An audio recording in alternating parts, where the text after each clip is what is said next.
नाही, शेतकऱ्यांना एकच आव्हान आहे, आपले जे लोकप्रतिनिधी आहे जे आपल्याकडं विलक्षण वेळेस मतं मागायला येतात किंवा अनेक कार्यांना मी मौशी सांगितलं काकडा आरतीला येतात, आपले सत्कार करतात, आपल्याकडून सत्कार स्वीकारतात, त्यांना सांगितलं आपण. मी माझ्या पाहुण्याला फोन केला होता, तिकडं 17,000 रुपयांनी मक्काला अनुदान भेटलं, आपल्याकडं 6 भेटलं. याच्यावर तुमची भूमिका स्पष्ट करा, नाही तर तुमचे आणि आमचे संबंध मिटले. मला राऊरी तालुक्यात जे क्षेत्र आहे त्याच्यावर बोरवेल किंवा असं कुठलंही बागायत नाही तिथं, परंतु तुम्ही मक्का लावली होती ही पीक पाहणीमध्ये, तर मला 94 क्षेत्रासाठी 15,300 रुपये आले म्हणे. आणि इकडं त्याच्या आजीबाईच्या नावावर शेती आहे जवळपास 4 एकर, तर त्या आजीच्या नावावर 9,000 रुपये आले म्हणे. परंतु आम्ही साधू संतांच्या भूमीत जन्मलेलो आहे, आमचं याच्यापेक्षा काही वाईट शब्द आमच्या तोंडून येऊ नये, आम्ही यायची अपेक्षा बी नाही. फक्त आता यांनी जागृत व्हावं, नाही तर शेतकरी गांधीजीचा मार्ग सोडून सुभाषचंद्र बोसचा मार्ग स्वीकारतील. कारण की याआधी नक्षलवाद झाला, त्याचा काही जात धर्म नाही, विषमतेतून तयार झाला. नक्षलवाद विषमतेतून तयार झालेला आहे. आणि हा जर संघर्ष असाच राहिला इंडिया आणि भारताचा, तुमची चंदेरी दुनिया, आमची इथं शेतकऱ्याची आत्महत्या, 6,000 रुपयानं जर 100 कोटी अनुदान आपल्याला आलं असेल काय, तर 17,000 रुपयानं किती येईल? एवढा तालुक्याचंच आर्थिक चक्र फिरणार आहे. उद्या पेरणीची पंचायत झाली, कांदे बेभाव विकले, सडले. आज सोयाबीनची खरेदी चालू नाही, सोयाबीन बेभाव विकायची चालू आहे. राहिले यांचे पंचनाम्यानंतर ते पण आता होऊन गेलेले.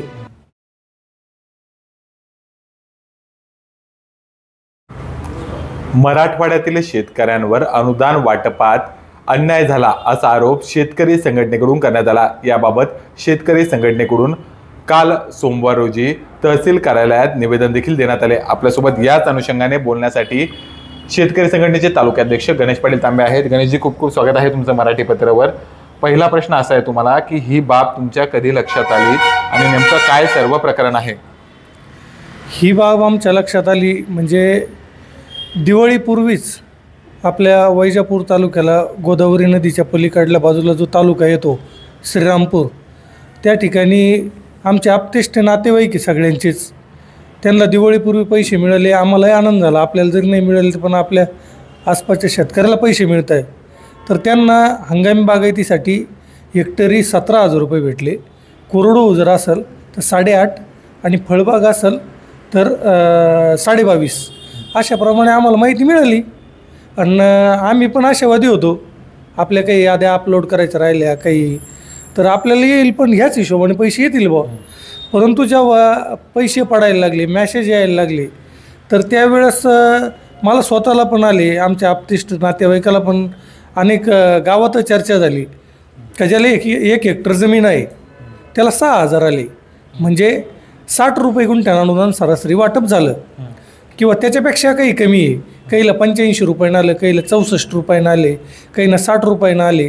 परंतु एकाही शेतकऱ्याला 170 रुपये गुंठ्यानं पैसे काही आले नाही.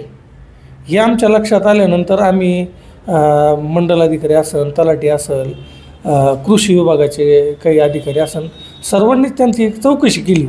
चौकशी केली असता त्यांनी सांगितलं आपला वैजापूर तालुका सरसकट कोरडोमध्ये धरण्यात आला आणि बिना पाहताच जे क्षेत्र लावण्यात आलं, तलाठी, कृषी सहाय्यक यांच्या मनमानी पद्धतीनं कोणाला 60 लाव, कोणाची 40 कमी कर, अशा पद्धतीनं कुठल्याही त्या NDRFच्या नियमामध्ये ते बसत नाही. अशा पद्धतीने म्हणजे त्यांना जरी विचारायला गेलं तर त्यांना सांगता येत नाही हे काय. मग हा जो अन्याय आहे आम्ही जो पाहिला, तर आमच्या गावातच एक मुलगा आहे, त्याची राऊरी तालुक्यामध्ये जमीन आहे, गणेश बापूसाहेब वाडेकर म्हणून.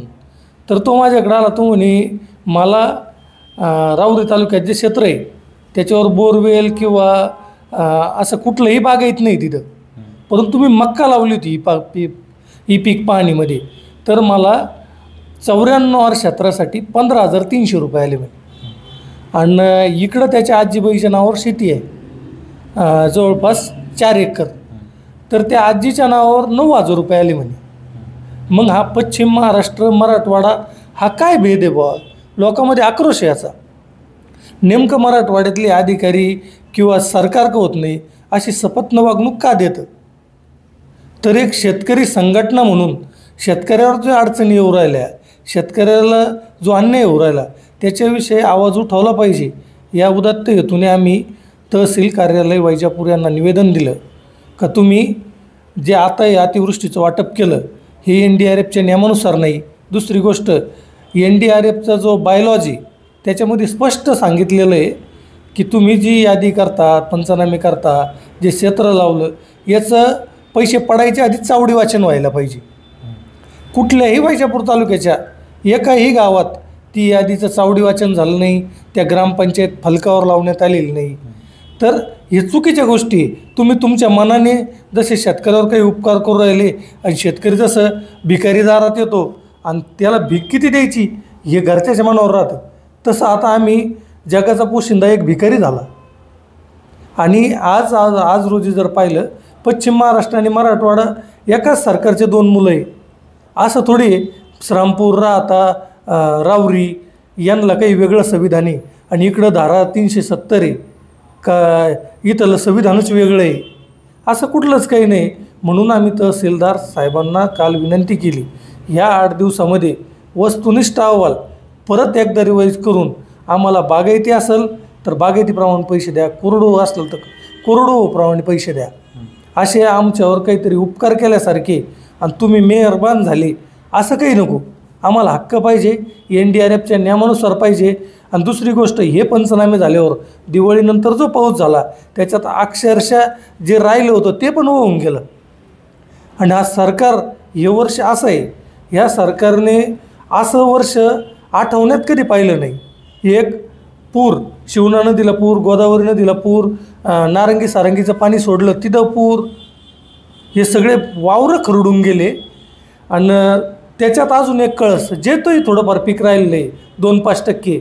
आज मक्काचे या परपीचे भाव 2400 रुपये असताना सरकारी मार्केट कमिटी यार्डामध्ये बाकी 1200 रुपयाने मक्का खरेदी केली जाते. दुसरी गोष्ट, सोयाबीन सरकारचे भाव 5000 रुपये पण 3000 रुपयाने ती सोयाबीन घेतली जाते. काय मग हा दुहेरी याच्यात आहे, आसमानी, सुलतानी. आणि आता ह्या अधिकाऱ्याने एक काढलं धोरण, म्हणजे आज पूर्ण अहवाल दिले. शेतकऱ्याला आज आशा तुटली आणि याच्यामुळंच कोणी या शेतकऱ्याचं ऐकून घ्यायला तयार नाही, म्हणून दिवसाच्या 7 आत्महत्या होत आहे. आणि हे आता जर आपण आवाज नाही उठवला तर ही आत्महत्या वाढणार आहे. त्याच्यामुळं आम्ही महसूल प्रशासन, कृषी प्रशासन यांना विनंती केली, तुम्ही तुमच्या मनाने मनमानी जी केली अशी कुठलीही मनमानी न करता परत एकदा ज्याचं क्षेत्र आहे, कोरडवाहू असलं तर कोरडवाहू, बागायती असलं तर बागायती, या सगळ्या ज्या पश्चिम महाराष्ट्रात थोडक्यात जसं वाटप करण्यात आलं त्या धर्तीवर मराठवाड्यात वाटप करण्यात यावं. अन्यथा आम्ही 17 तारखेला आमरण उपोषणासाठी तहसील कार्यालय इथं आमरण उपोषण सुरू करणार आहे. बरं, जसं तुम्ही आता सांगितलं की क्षेत्र कमी केलं, नेमकं क्षेत्र कमी केलं याचा अर्थ काय? क्षेत्र कमी केलं म्हणजे त्यांचं असं म्हणणं आहे का आता समजा गणेश तांबे 1 हेक्टर क्षेत्र आहे तर त्यांनी ते 60 लावलं का असं नेमकं? पण त्यांचं म्हणणं आहे मग तेच ना, गणेश तांब्याच्या तुम्ही वावरात आले नाही, तुम्ही शेतात आले नाही, पाहिलं नाही, मग ते 40 आर चांगलं आहे स्थिती आणि हे 60 आर खराब आहे असा त्याचा अर्थ होतो. कोण बोललं तुम्हाला? नाही, आम्ही काल गेलो कृषी विभागाच्या तालुका कृषी अधिकारी असेल, नायब तहसीलदार असेल किंवा गाव पातळीवर तलाठी वगैरे हे तेच सांगतात 60 गुंठे लावलं. आम्हाला म्हणलं याचा आधार द्या. तसं पाहायला गेलं तर NDRFच्या नियमानुसार 30% नुकसान झालं तर त्या क्षेत्राला यांना संपूर्ण क्षेत्राला मदत देता येते.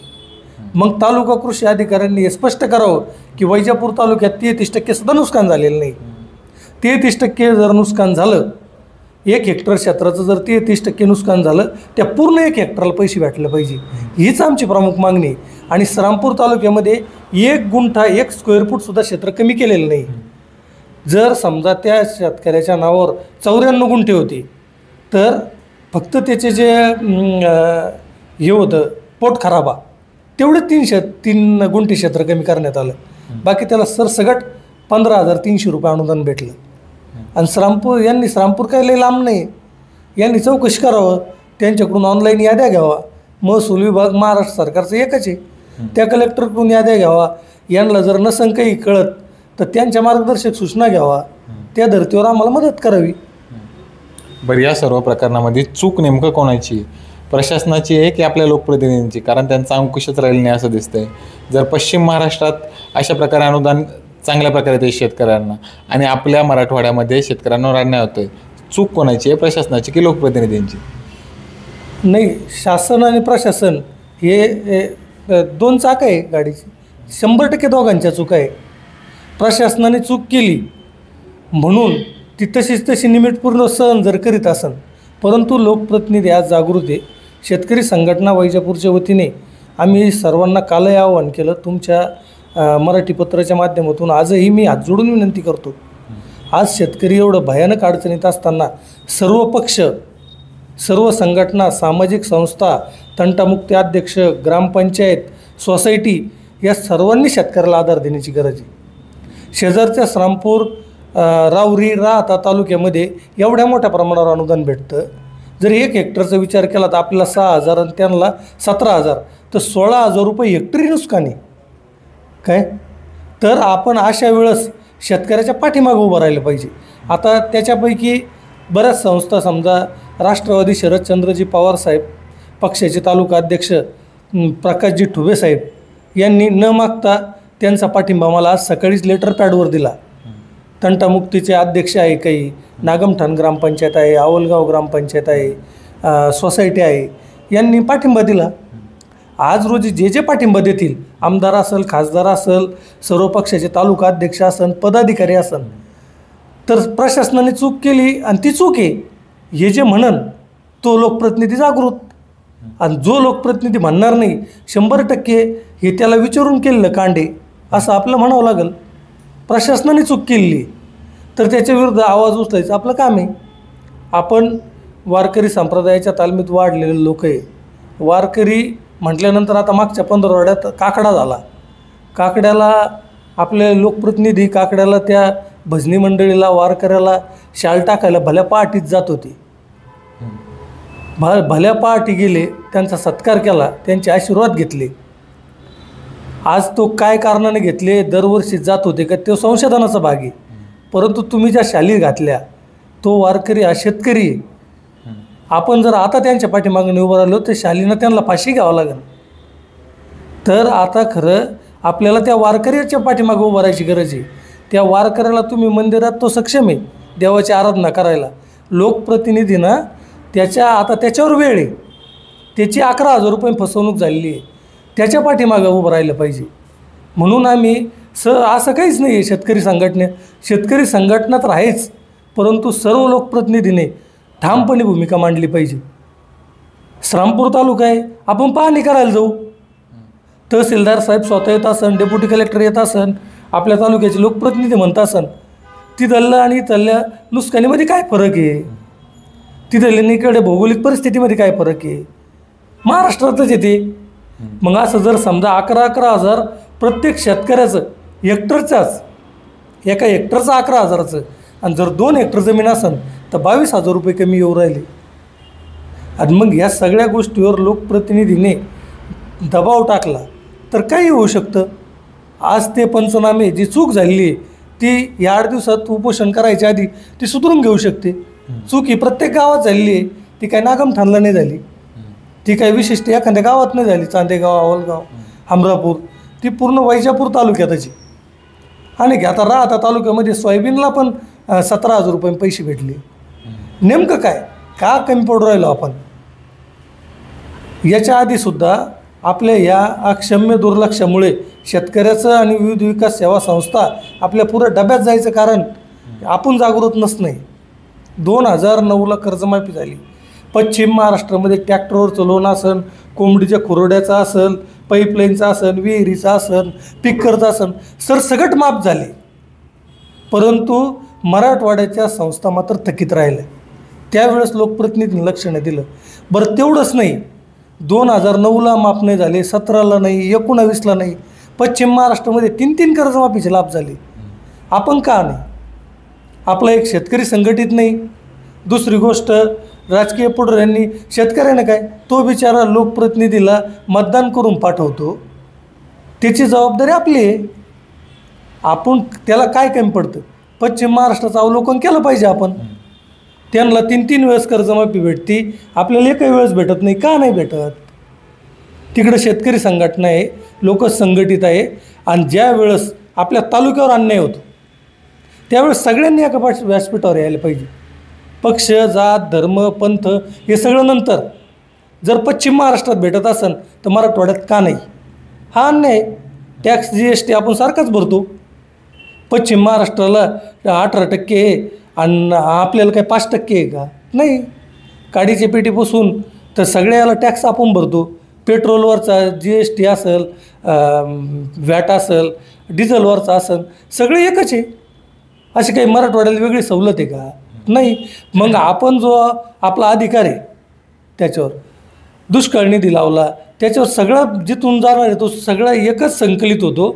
आणि वाटपात मात्र दुजाभाव. पश्चिम महाराष्ट्राला काही वेगळी ट्रीटमेंट का? आणि हे जर आपण जोपर्यंत सहन करीत राहू, कर्जमाफी सहन केलं.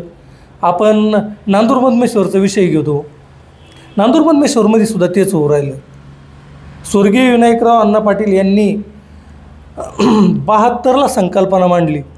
सह्याद्रीच्या ज्या छायेत हे जे गावं आहे 102 गावं, ते कायम दुष्काळीग्रस्त गावं आहे.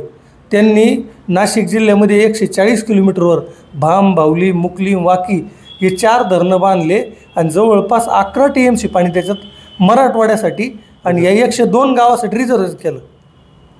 पहा बरं का, ह्या 102 गावाला जिथं 12 आणि 13% सिंचनी, वैजापूर, गंगापूर किंवा मराठवाड्यात 12% सिंचनी, आणि जे पाणी ज्या नगरपालिकेला आणि जे उद्योगाचं आरक्षण टाकलं तिथं शेतीचं जे सिंचनाचं प्रमाण आहे ते 54%.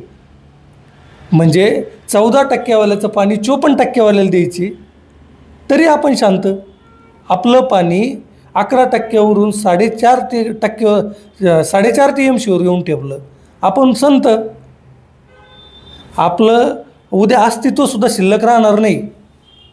उद्या सांगायचं काय पुढच्या पिढीला? विनायकराव अण्णासारख्या माणसाने 72ला 11 TMC रिझर्वेशन केलं. आज आपण 4%वर, तरी आपण शांत. पश्चिम महाराष्ट्रात 17,000 रुपये अनुदान भेटतं, आपल्याला 6 भेटतं, तरी आपण शांत. पश्चिम महाराष्ट्रात 3 कर्जमाफीचे लाभ होतात, आपल्याला एकही कर्जमाफीचा लाभ भेटत नाही. आपल्या संस्था लिक्विडेशनमध्ये, शेतकऱ्याला कर्ज भेटत नाही. राष्ट्रीयकृत बँका ग्रामीणमध्ये कर्ज देत नाही. 30 किलोमीटर आपल्या यावं लागत्या. आपल्या संस्था का बुडाल्या? याचा सगळ्यांना विचार करून आणि शेती प्रश्नावर एकत्र यायला पाहिजे. आज राजकीय जोडे बाजूला ठेवून कोणाची चापलूशी करायची गरज नाही. जे आहे यांनी याद्या मागून घ्यावा. राहत्या तालुक्याच्या, श्रामपूर तालुक्याच्या, त्या या तहसीलदारला यांना द्यावा. बाबा तिकडे त्या धर्तीवर आम्हाला अनुदान द्या. आम्हाला भीक नको, कुत्रावर आम्हाला हक्क पाहिजे. हीच आमची मागणी आहे. आणि आज तुमच्या माध्यमातून परत एकदा सर्व सामाजिक संस्था, राजकीय नेते मंडळी, कार्यकर्ते, सरपंच, चेअरमन सर्वांना विनंती करतो, आज शेतकरी म्हणून एकत्र या. हा अन्याय आपण आता सहन करू शकत नाही. हा सहन करण्याच्या पलीकडे गेलेला आहे. आणि शेतकरी संघटना म्हणून तर कुठलीही माघार याच्यात होणार नाही. त्यात 100% लॉजिक एंडपर्यंत शेतकरी संघटना जाणार. या आंदोलनात तुमच्यासोबत अन्य कोणत्या संघटना आहेत तालुक्यातल्या? नाही, या आंदोलनामध्ये आमच्यासोबत साधारणतः बऱ्याच ग्रामपंचायतचे काही ठराव आले. संघटनात राजकीय संघटना जे आहे तर राष्ट्रवादी शरदचंद्रजी पवार साहेब पक्ष गटाचे प्रकाशजी ठुबे यांनी पाठिंबा दिलेला आहे. बाळासाहेब जानकर धनगर समाज जानराव धनगर समाज कृती समिती जिल्ह्याच्या वतीने त्यांनी पाठिंबा दिलेला आहे. अजय साळुंके यांनी स्वतः उपस्थित होऊन पाठिंबा दिलेला आहे. अजून पण आम्ही तर सगळ्यांनाच आवाहन केलेलं आहे, तुम्ही पाठिंबा द्या. आमचं काही चुकत असेल ते सांगा, नेतृत्व करा. संघटना पाठिंबा देत आहे. काही ग्रामपंचायत असतील, सोसायटी असतील, त्या पण पाठिंबा देत आहे. पण मात्र दुर्दैव असं आहे की शेतकऱ्यांच्या पाठीशी शेतकरी उभा राहत नाही. या आंदोलनात का शेतकरी उभा राहील, काय वाटतं तुम्हाला तुमच्या पाठी? नाही, शेतकरी उभा राहील ना. शेतकरी उभा राहणार नाही असं होऊ शकत नाही. शेतकरी उभाच आहे. शेतकऱ्यांनी आतापर्यंत जे केलं, मला चेअरमन केलं असेल, उपसरपंच केलं असेल, हे त्याच शेतकऱ्यांनी केलेलं आहे. आज लोकप्रतिनिधी जबाबदारी आहे त्यांच्या पाठीमागे उभं राहायची. त्यांची मक्काला आज 2400चे 1200वर आली. ज्या वेळेस DAPची गोणी 450ला होती तेव्हा सोयाबीन 5000 रुपये क्विंटल होतं. आज DAPची गोणी 2000ला झाली, सोयाबीन 3000 रुपये. ही जी शेतकऱ्याची आतोनात हाल होती आणि तो बिचारा मोडून पडलेला आहे. आज दुःखी माणसाला आपण काय म्हणणार आहे? त्यांनी ज्यांच्या हातात प्रतिनिधित्व दिलं. आज मला म्हणणं आहे, माझं स्पष्ट म्हणणं आहे, तुम्ही एखाद्या दिवस शेतकऱ्याच्या दुःखात नाही गेलेत चालेल, तुम्ही काकडा आरतीला नाही गेलेत चालेल, तुम्ही कीर्तनाला नाही गेलेत चालेल, परंतु आज शेतकऱ्याची अडचणी 7 शेतकरी आत्महत्या करते, ही दुर्दैवाची गोष्ट आहे. शेतकऱ्याकडून काय अपेक्षा करणार आहे आपण? त्यांनी तर मोठं केलं. गणेश तांबेला चेअरमन कोणी केलं? शेतकऱ्यांनी. गणेश तांबेला नागमठाणचा उपसरपंच कोणी केलं? शेतकऱ्यांनी. गणेश तांबेची जबाबदारी आहे. गणेश तांबे काही उपकार करत नाही. त्याची जबाबदारी प्रत्येक लोकप्रतिनिधी जबाबदारी आहे. आज मराठवाडा आणि पश्चिम महाराष्ट्र याच्यात भेद का? शेतकऱ्याने ते यायलाच पाहिजे, संघटित व्हायलाच पाहिजे. पण सगळ्यात प्रथम आपल्या ज्या सेवाभावी संस्था आहे, ज्यांनी आपल्याला प्रतिष्ठित बनवलं, आज त्यांना प्रतिष्ठा, त्यांच्या आत्महत्येची वेळ आहे, त्यावेळेस आपण प्रामाणिक भावनेने त्यांची साथ द्यायला पाहिजे. शेतकऱ्यांना काय आवाहन कराल या आंदोलनाच्या अनुषंगाने? कारण या आंदोलनात जर शेतकरी संघटित झाला तरच हे मार्गी लागू शकतं, असं तरी सध्या चित्र आहे. नाही, शेतकऱ्यांना एकच आव्हान आहे, आपले जे लोकप्रतिनिधी आहे, जे आपल्याकडं विलक्षणच्या वेळेस मतं मागायला येतात किंवा अनेक कार्यांना, मी मौशिक सांगितलं, काकडा आरतीला येतात, आपले सत्कार करतात, आपल्याकडून सत्कार स्वीकारतात, त्यांना सांगितलं आपण. मी माझ्या पाहुण्याला फोन केला होता, तिकडं 17,000 रुपयांनी मक्काला अनुदान भेटलं, आपल्याकडं 6 भेटलं. याच्यावर तुमची भूमिका स्पष्ट करा, नाही तर तुमचे ना आमचे संबंध मिटले. लोकप्रतिनिधी बोलला पाहिजे ना. बरोबर. आपण कुठल्या पक्षाचे किंवा नेत्याचे, आपण पहिले शेतकऱ्याचे पोरं आहे. आपल्यासाठी बाप प्रथम आहे आणि आपण नेत्याला बाप मानायच्या ऐवजी शेतकऱ्यालाच बाप मानलं पाहिजे, या विचाराचं मी माणूस आहे. त्याच्यामुळं शेतकऱ्याने जो येईल त्याला विचारायचं, बाबा पश्चिम महाराष्ट्र राहत असन आणि ज्याच्याकडे जर समजा शेतकऱ्याकडे नंबर असेल एखाद्या पाहुण्याचा, तर हेडफोन ऑन करून त्या नेत्याला, त्या कार्यकर्त्याला, जो आता जिल्हा परिषद पंचायत समितीसाठी मतं मागायला येणार आहे, त्याला विचारायचं, या पाय माझ्या पाहुण्याला फोन करतो, त्याला 17,000 भेटले आणि असं मी काय पाप केलं होतं, मला 6,000 भेटू राहिले. त्यांचं नामचं नुकसानं एकच आहे, त्यांचं नामचं पिकं एकच आहे, सगळं एक आहे ना. मग आम्हाला का भेटले? सगळे लोकप्रतिनिधी जर म्हणले तहसीलवर 100% दबाव येणार. आणि जर समजा हे यायलाच तयार नसेल तर शेतकरी संघटना म्हणून आम्ही तिथे बसलेलो आहे, तुम्ही 100% या, पाठिंबा द्या. आणि शेतकरी संघटना कुठल्याही परिस्थितीत शेतकऱ्याची बाजू सोडणार नाही. पण सगळे जर एकत्र आलो तर 100% हा धसाच लागेल. 6,000 रुपयानं जर 100 कोटी अनुदान आपल्याला आलं असेल काय, तर 17,000 रुपयानं किती येईल? एवढा तालुक्याचंच आर्थिक चक्र फिरणार आहे. उद्या पेरणीची पंचायत झाली आहे, कांदे बेभाव विकले, सडले. आज सोयाबीनची खरेदी चालू नाही, सोयाबीन बेभाव विकायची चालू आहे. राहिले यांचे पंचनाम्यानंतर ते पण आता होऊन गेलेले, दिवाळीनंतर जो पाऊस झाला. मग आता या सगळ्याच अडचणी. आणि दुसरी गोष्ट, सरकारचं जे मनमानी धोरण आहे, ते विम्याचे टिगर जर काढून टाकले नसते, विम्याचे जे स्टिगर होते, कापणी, लागवड ते कापणी, आज पाऊस झाल्यानंतर ते काढून टाकले, ते पीक याच्यावर आले, पीक कापणीवर. आता पीक कापणी कशी झाली, ती मॅनेज करून झाली. त्या पीक कापणीचं सुद्धा आमचं याच्यात एक मुद्दा राहून गेलेला आहे. पीक कापणी प्रयोगसुद्धा माहिती स्तव यांनी प्रकाशित केले पाहिजे, लोकांना सांगितले पाहिजे आम्ही कुठं केली, काय केली. मनमानी पद्धतीनं यांचं जसं हे केलं तसंच आमचा संशय आहे आता पीक पाहणीसुद्धा, पीक कापणीसुद्धा यांनी बोगस केलेली असणार. हाच महसूल विभाग, हाच कृषी विभाग आहे. हे जर आम्हाला इथे फसू शकत्या तर पीक कापणीत पण फसू शकतात. आणि आता खरं आपण संघटित जर झालो, कर्नाटकसारख्या राज्यामध्ये भावांतर्गत योजना डिक्लेअर केली त्यांनी.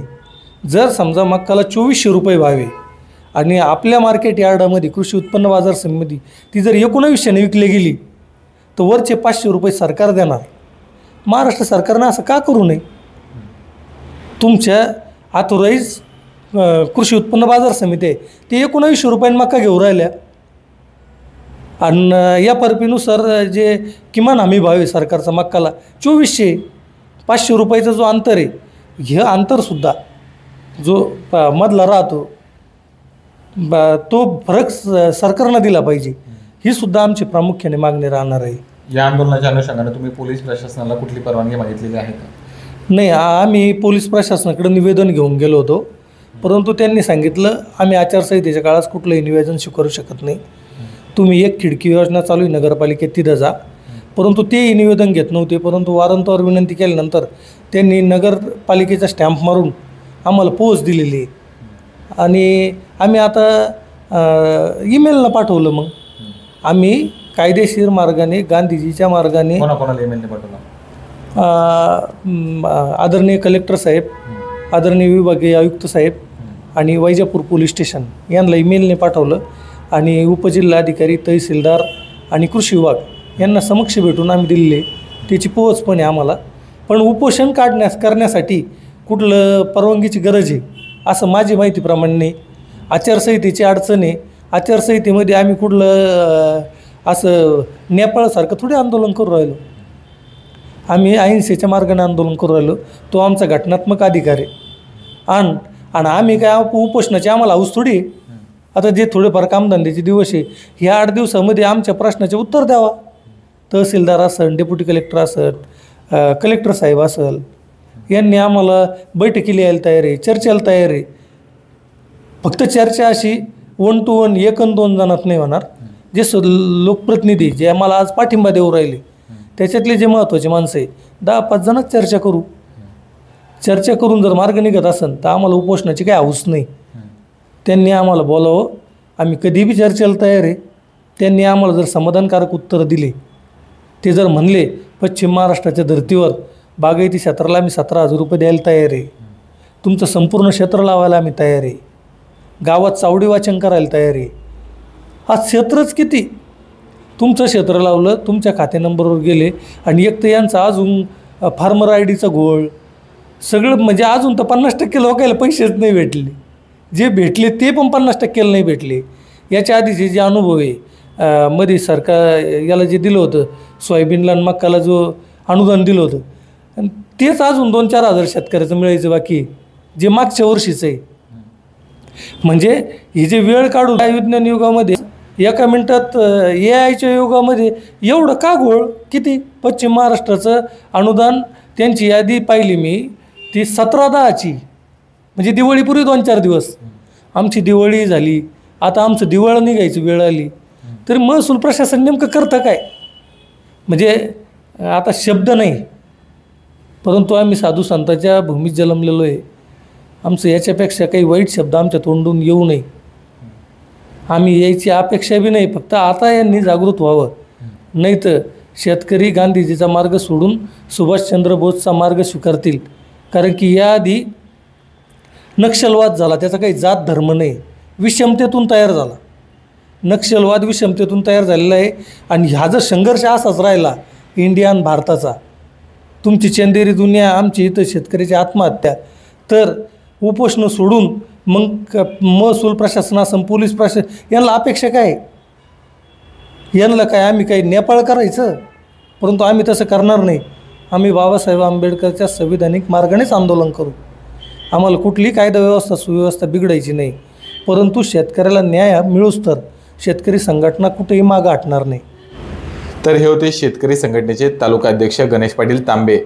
शेतकऱ्यांनी वैजापूर तालुक्यातील लोकप्रतिनिधींना, यासोबतच मराठवाड्यातील सर्व लोकप्रतिनिधींना पश्चिम महाराष्ट्राच्या तुलनेत मराठवाड्याला अनुदान का कमी आले याबाबत जाब विचारावा असे आवाहन केले आहे. आणि जर हे लोकप्रतिनिधी उत्तर देत नसतील तर शेतकरी संघटनेच्या पाठीशी उभे राहावे असे देखील आवाहन त्यांच्याकडून करण्यात आले आहे. गौरव धामणे, मराठी पत्र, वैजापूर.